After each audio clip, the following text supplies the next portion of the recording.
again to Heart Me or More with your guest, Coach Charletta, and it's your girl, Elle. I'm not your guest, I'm your host. Right. I was like, wait, what? But okay, y'all. Hey, how y'all doing? It has been a great day. Okay, it's been a wonderful day. And so today, our episode is going to be on finding and falling in love with yourself, embracing the single life. All right. So some of you have been single before and you are currently married. You may be currently in a relationship. You may be in the process of being single right now. Single does not mean that you are lonely. You're only lonely if you think you're lonely. Embrace being single in this space of life. But anyway, we're going to jump in because Elle. I'm sorry. She said lonely, and all I heard was, if you think you're lonely. I'm sorry. Girl. Yeah. Yeah, some people really be feeling like that. And at night, they be real lonely playing them songs. Don't do that to yourself, y'all.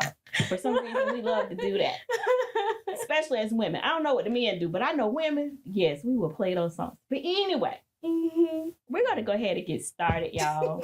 I'm so glad y'all like hanging out with us because we like to have fun. We talk about serious stuff, but a merry heart does good like a medicine. So laughter is good for the soul. It is. So with that said, we're going to talk to the young folk who is currently single.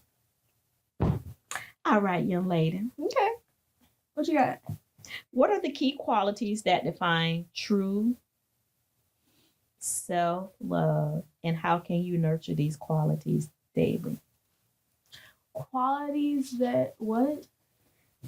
That define your truth. So I think I was supposed to say self-worth.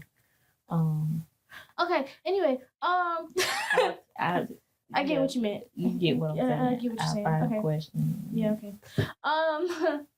So for me, defining moments are when I stand up for myself. Mm-hmm. Standing up for myself, allowing myself to try new things, establishing my boundaries and enforcing my boundaries. Oh, that define key qualities that define your true self. Oh, define my true self. Now that I can get into. Yes. Defining my true self. My true self is, she's very outgoing. She's very bold. She's very authentic. Her story is her story, and she don't care.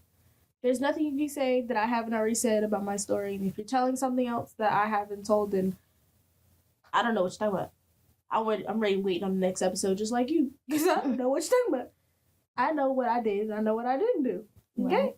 And I am one that is very big on, there's nothing that I have done that you can say and make me feel bad about.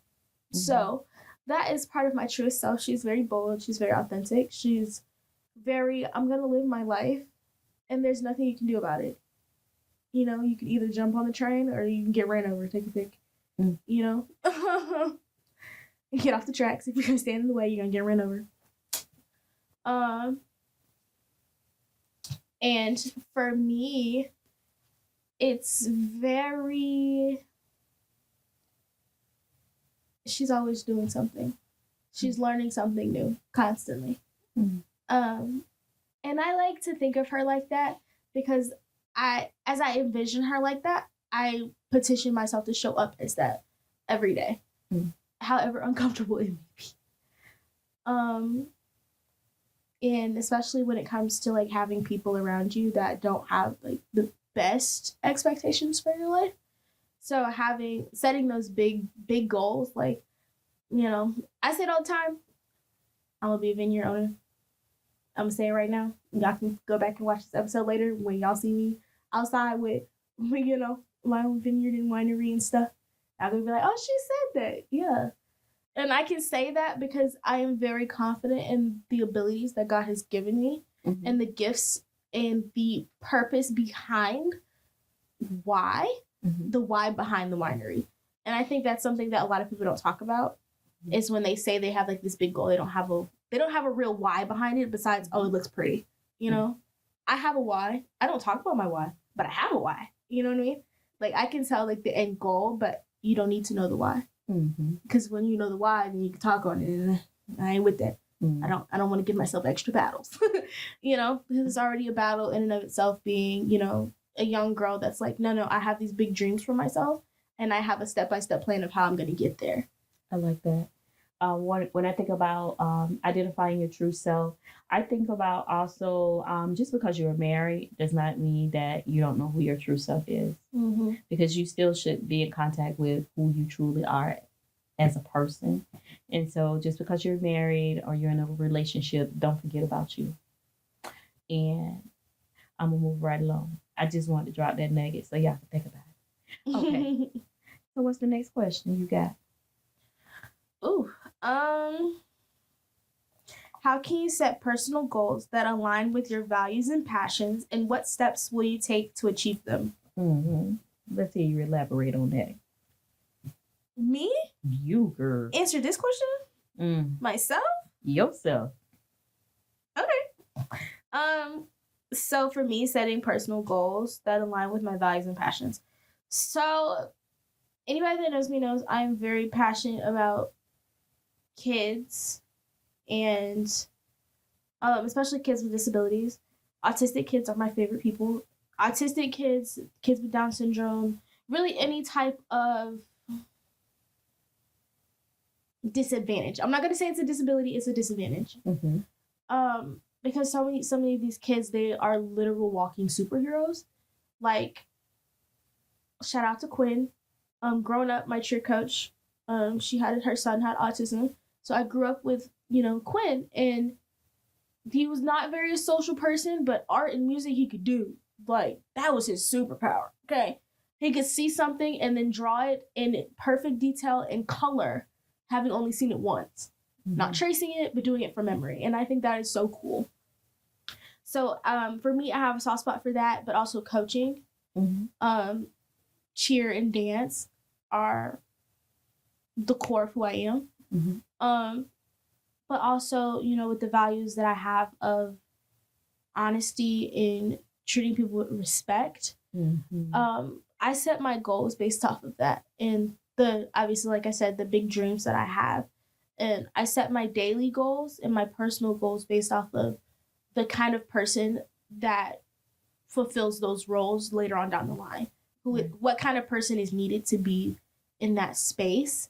And I set my goals based off of that, as well as like my core beliefs, as in like God first and, you know, loving other people and not judging people so much. More so like, I love you as a person. I may not like what you're doing, and I'm going to tell you I don't like what you're doing, but I do still love you as a human being, and you're going to feel that love in everything that I do. Okay. And I love being able to identify your values and knowing what your values are. And I think identifying your values, even as a person that's dating, you know, you got to know your values. You got to know what you want. And it's so often in the dating world, many don't know what their values are and what they want. So many are in love with the idea of a relationship, or they're in love with the idea of one day I'm going to get engaged or I'm going to get married, but nobody's really like putting in the work on understanding what are your core values are, what do you want in a relationship, what are you willing to accept, and as your dad often says, your non-negotiables in a relationship. And when you don't have those, you'll tend to repeat cycles. Because I can think about dating and talking to different people before I got married, and I would stop talking because like I was just tired of like y'all special, because I'm not. I caught I caught my words in the thought that was in my head. Yeah, I know what you meant. It's ghetto. But I decided, you know, I ain't gonna talk to nobody. And like when I wasn't talking about it, that was the most peaceful time in my life. But in that time of peace, I wasn't working on me. And so if I started dating again, I would see some of the same things again because I didn't take that time to work on me. And when you're navigating the single life and you're navigating falling in love with you, that means one, you have to accept the good, the bad, the ugly, all the flaws, and not so much hammer. I think sometimes people hammer on the negative and not hype up your positives, because if you focus on the positives and continue to improve on the positives, those negatives are going to start to change and start to become better. You can read books, you can go to therapy, you could put the work in to work on those areas in your life to help you become that healthier version of yourself as a single. Because if you go into a relationship and you're like, I'm halfway there and he halfway there, you got two half people trying to make a whole. And so y'all got a half of a mess. If you're going to have a solid relationship, you want to have a whole guy and a whole woman.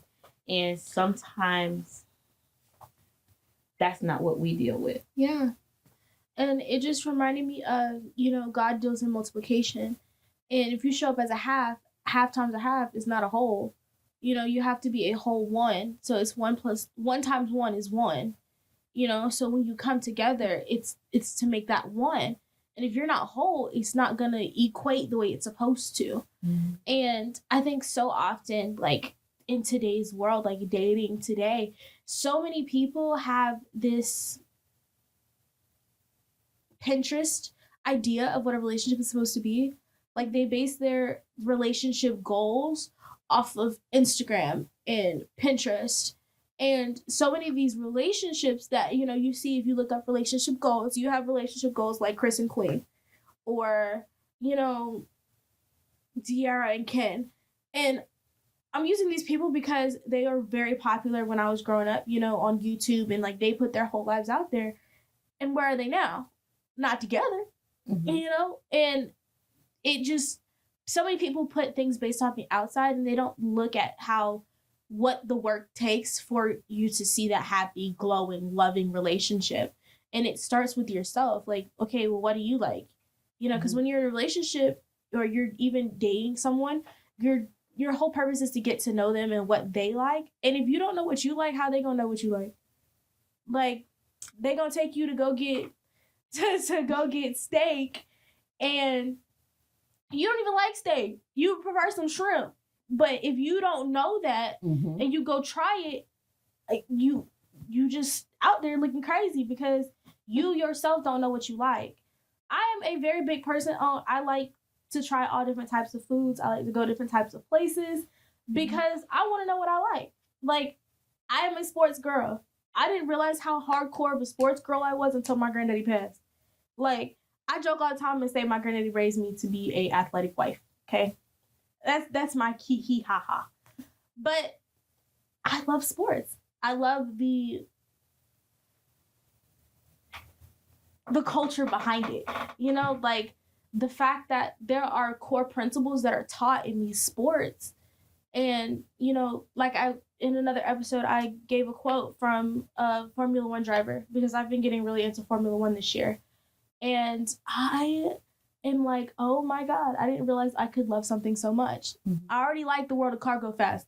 I got a lead foot already. Let's go. I mean, I get that honestly from my grandparents that used to street race back in the day, but that's a whole nother story for another day. But for me, I had to take the time to know what I like. And I'm still on a journey of learning what I like and what I don't like. Because if I don't know, I can't expect somebody else to know. Mm-hmm. And how am I going to be like, no, I don't like that. I'm just going to tell you right now before you even waste your money, I don't eat it. Like, I don't like the way the texture is. It's just too slimy for me. It literally gives me the heebie-jeebies. I can't do it. Before somebody wastes their money and time, and I'm like, hey, bro, listen, we ain't got to go to no fancy restaurant. We can go kick it at the arcade and make it competition. They have a great time. Because that's the kind of girl that I am. Mm-hmm. I'm very down to earth. You want to go kick it? We can go to hockey. We can go to basketball. We go to baseball. We go to football. Like, you name it, we can go do it. You want to go to the arcade? You want to go to Dave & Buster's? We can do that too. Mm-hmm. You want to go eat? Now we can also do that. Because Italian, Greek, you name it, then there's a good chance if I like it, I can make it. That's just me. Because not everybody makes it the same, and if you make it wrong, I'm mad. Mm-hmm. So I also learned how to cook, bro. Cooking and baking has become my thing because I've gone places and I've tried different things and I was like, oh, I like the way that tastes. I wonder if I could do it at home. Because if I come back and it's a different chef and it's not right, I'm gonna be upset that I wasted my money. So that's just me and learning how I like things and learning to love myself. Like that's something about me that I've learned to love. I have not always been the biggest fan of like my hair, but now I'm like, oh no, I like my hair. So in the single life, is it a negative thing? What? Being single. No, In baby. your eyes. Oh, I love it here. I love it here. There's no one to stress me out but me. And if I'm stressed, I can fix that because I did it. Like, I'm not worried about whether you out here with Jill. I'm not worried about what you doing, where you at. Oh, you can't text me back. Oh, well, next, I'm watching the game anyway. I don't care. Like, I've had so many people be mad at me because I was like, hey, listen, my social battery is dead. I told you about this the other day. I hit somebody up. I was like, hey, listen, my social battery is dead. I'll hit you up when I'm ready to talk to people again. That was like 2 weeks ago. Because I just need a reset. I don't want to be around people. Like, if I know my spirit's not right and I'm not right with me, there's no point in me talking to you. Like, because it's just going to disrupt you and it's just going to be all types of wonky and make me even more wonky. You know? So, like, taking that responsibility. So, no, singleness is not a bad thing. I love it here. It is so peaceful. I like the fact that you brought up taking that responsibility. And y'all, we're going to take a commercial break, y'all, because we've been rolling in this conversation. So give us a moment. We're going to pay some bills, and we'll be right back. Hey, you. Yes, you. I know life is lifing, and sometimes you feel like, what am I going to do? Well, listen. When you feel like, hey, I'm stuck, I don't know how to get from here to there, well, guess what? Give me a call. Coach Charletta at Masterpiece Services and Solutions at 904-274-0947. Let's work together. Let's find the tools that will help you come up with solutions to your problem. And we're back. You said taking responsibility. And that's one thing in the dating single life that a lot of times what we see is people don't take responsibility for themselves or in the relationship. And I think about a comment of we teach people how to treat us. And it's important that we have to teach ourselves as to what we like you said, what we will accept, what we will not accept. But many don't take the time to work on that. You teach people how to treat you. If you mean to you, guess what? They're going to be mean to you. If you love you, guess what? They're going to have the tendency to learn to love you. If they don't know how to love you, they're going to try to figure out what it means to love you. And if they don't mean you no good, they're going to find a way to move on to the next person. Learning to love you and embracing where you are. And I think for me, when I got to that point when I was single and dating, and learning to enjoy my single life. Like, I was loving my single life. Like, I was taking myself out. I ain't have to wait for a guy to take me out. Like, I was taking myself out. I bought my own house. And I was like, why I got to wait on a man to buy a house? I had to bought my own house. I went back to school. I was doing things for myself. And I was enjoying being able to do these things without having to depend or wait on a man to do these things. And I started building my relationship even more with God.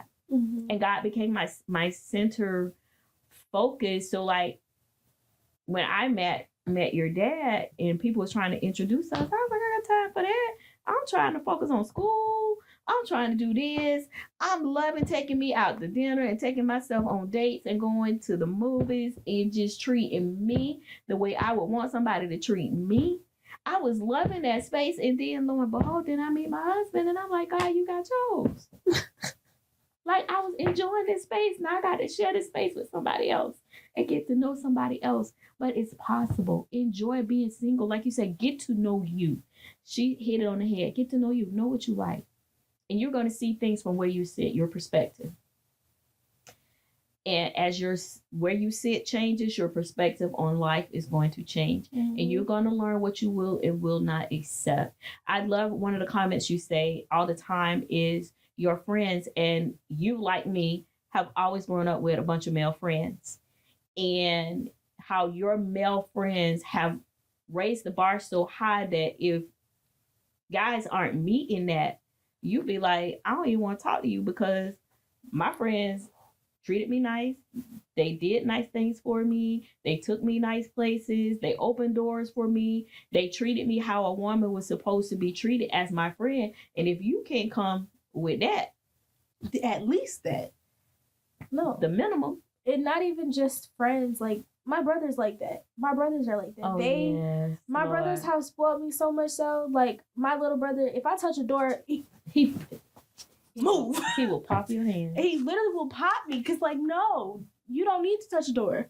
That's what I'm here for. Mm-hmm. Like, you don't walk by the street. You can go and move. Like, they've raised the bar so much so that I'm just like, no. But not just the guys, but me, myself. Like, bro, if being with you is not better than being by myself, the door. You gotta go. Like, Mm-hmm. I can do better by myself, baby. I'm good. As a matter of fact, if I do say so myself, I'm doing pretty good. Okay? Mm-hmm. Like, I'm okay. And I'm not saying, you can't have no man, hey, to each his own. If you like that, that's on you, boo-boo. But over here, we don't do that. I can't. That's just something that I've learned for me. I can't do it because if you don't care enough about my safety to be like, hey, don't walk by the street, walk on the other side, or hey, let me get that door for you so I can see what's going on in front of you and behind you before you even walk through the door. If you don't care enough about my safety, then why are we talking? Why are we here? Just take me home. Mm-hmm. Like, thank you. I appreciate your time, but I'm going to just go home because you obviously do not care about me. Like, you don't care enough. Mm-hmm. And, people be like, oh, but if it's a first date, listen, there's the debacle about, going to Chili's or, Cheesecake Factory, but y'all are being picky about Cheesecake Factory and Chili's. If you can't take yourself to Cheesecake Factory and Chili's, what is you complaining for? Like, you yourself can't afford Cheesecake Factory. Why are you complaining that this man is taking you to Cheesecake Factory? I want to know. Like, you can't afford to sit there at that table by yourself. That's like, because that's a $50 meal. Let's be real. Mm-hmm. It's not cheap. It ain't. But y'all want to be like, oh, I don't want to do that. You got to take me somewhere fancy. Okay, but boy, if you go to Ruth Chris and you see that little old bitty steak that come on that plate for $100 and something, you going to be mad. Can you pay for it? Like, but you can't pay for it, though. Mm-hmm. You here for a free meal. Mm-hmm. Let that sink in. Mm-hmm. She was on her soapbox real quick. That made me mad. That. And that's so true. Because if you can't do it for yourself, why would you expect somebody else to do it? Exactly. And you treat yourself how you want others to treat you. So basically, you want him to feed you $100 meal, but you would rather go to McDonald's. I'm just saying. I'm just gonna poke a hole in y'all stuff. Yeah. Y'all be out here playing and fronting, and y'all ain't being real with y'allself. Y'all want these men to do all this stuff for y'all, and we supposed to be talking about single life, but we still talk about single life. This is still single life. Y'all be out here playing. Come on, ladies, let's get it together. And I don't mean y'all be all prideful and stuck up in your head, because you could be classy and you could be respectful and you could respect him and yourself. But if you're gonna want these things, you do this for yourself first, and allow a man to be a man and not you try to be the man. Okay? Hello. We're gonna go there too. Allow him to be the man, and allow him to speak into you, and allow him to make choices. Y'all can have a conversation, but allow him in that space in your single life. Because, baby, if you can't respect him in your single life, you ain't gonna respect him in your marriage. Yeah, sure. Let's talk about it. Sure. If you causing him a headache now, you're gonna be a headache in the marriage. And look, if they smart enough, they'll walk away and they'll leave you sitting there at your mama's house or at your own house because you already a headache and you causing them problems. I'm just saying.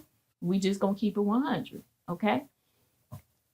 I love to see young women working on themselves, and I love to see the space that you are in. Mm-hmm. I love the healing journey that you've gone on. I love how you navigate things in a way far beyond your years. And I've watched how people with money and without money try to talk to you. And you've never been moved by the things or money or whatever they can offer you. If they ain't have respect, that was an automatic no. Mm-mm. It didn't matter if you was a pilot. It didn't matter if you had money. It didn't matter, none of those things. It didn't phase you. I pay for you to go out of the country wherever you want to go. No, thank you. And you would say it without hesitation. But so many single women don't have that confidence in yourself, and you got to work on you. Just because they offer you a trip, baby, is you gonna come back? Are they gonna traffic you? Are you a tool that they're using? How they really feel about you? I mean, like, let's really talk about it and think about it. Not even just that. I think it's something that, like, as girls, that it's not talked about often enough, is that so often we see, like, you know, we're raised to be like, oh, girl, if he's not paying your bills or if he's not doing this, he don't love you. That's not true.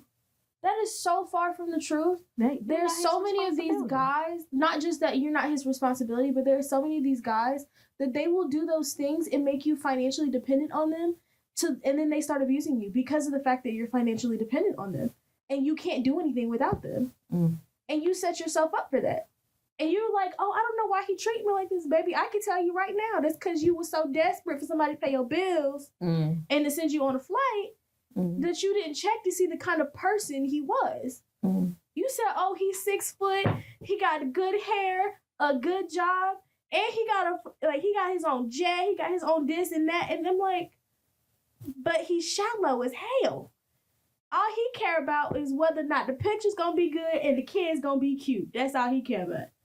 He don't care nothing about your well-being, your mental health, your emotions. He don't give a crap. What he care about is if you can do that trick in the bed.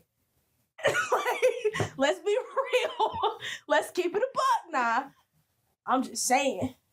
So think about that. Next time you be like, oh, but he ain't paying. Think about that. Keep that in your mental. To thy own self. Be true. And as we say, you can't handle the truth. You want the truth, but you can't handle the truth. You can't handle that truth.